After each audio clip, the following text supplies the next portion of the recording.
welcome back to my YouTube channel Momo's Kitchen Daily Cooking by Momo। আমি নিয়ে আসলাম কাঠকচুর recipe নিয়ে। সবারই জানা, সবারই চেনা, সবাই চেনে এমন একটা খাবার আমার খুবই পছন্দ, তাই আমি আপনাদের সাথে শেয়ার করব।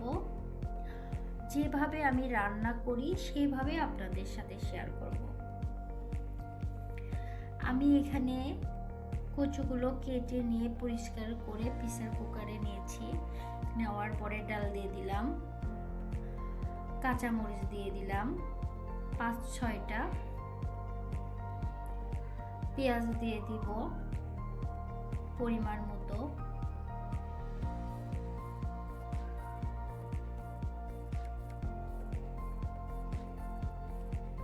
জিরা দিয়ে দিচ্ছি, আদা রসুন বাটা দিয়ে দিচ্ছি 2 চা চামচ, হলুদ গুঁড়া দিব 1 চা চামচ,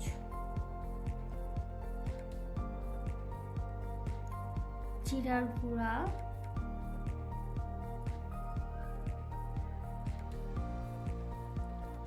লবণ পরিমাণ মতো, যা লাগবে তাই দিব, পরে আবার লাগলে অ্যাড করে দিব। দেখেন আমার শীষ দিয়ে নিয়েছি, আমি 5টা শীষ দিয়েছি, তাতে আমার হয়ে গেছে। আমি এখন ভালো করে নাড়াচাড়া করে নিচ্ছি।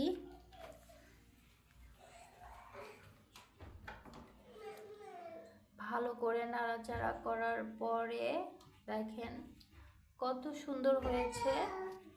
সুন্দর করে যখন ভালো করে নাড়াচাড়া করব তখন এরকমই হবে। এখানে পরিমাণ মতো পানি দিয়ে দিচ্ছি। পানি দেওয়া হলে আবার ভালো করে জাল করে নেব। জাল হয়ে ভালো করে বলক তুলে নেবেন।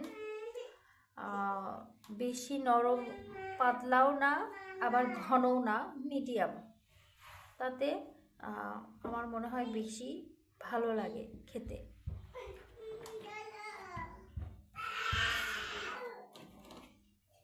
এখানে আমি পাতিল বসিয়ে দিলাম, এখানে আমি তেল দিলাম, এখানে পেঁয়াজ কুচি দিলাম, এখানে রসুন কেটে নিয়েছি সেটাও দিয়ে দিলাম।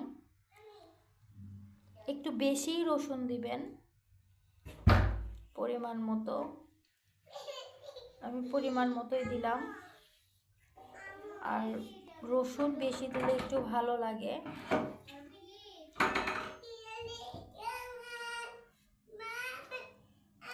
এখানে 5 ফোড়ন দিলাম, 5 ফোড়ন দিলে টেস্টটা আরো ভালো আসে। ব্রাউন করে ভেজে নিচ্ছি। নেওয়ার পরে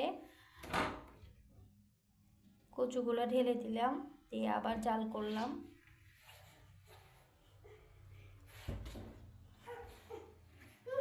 দেখেন কত সুন্দর হয়েছে, খেতেও অনেক মজা হয়েছে, খুবই অসাধারণ খেতে হয়েছে। টাটা, আল্লাহ হাফেজ।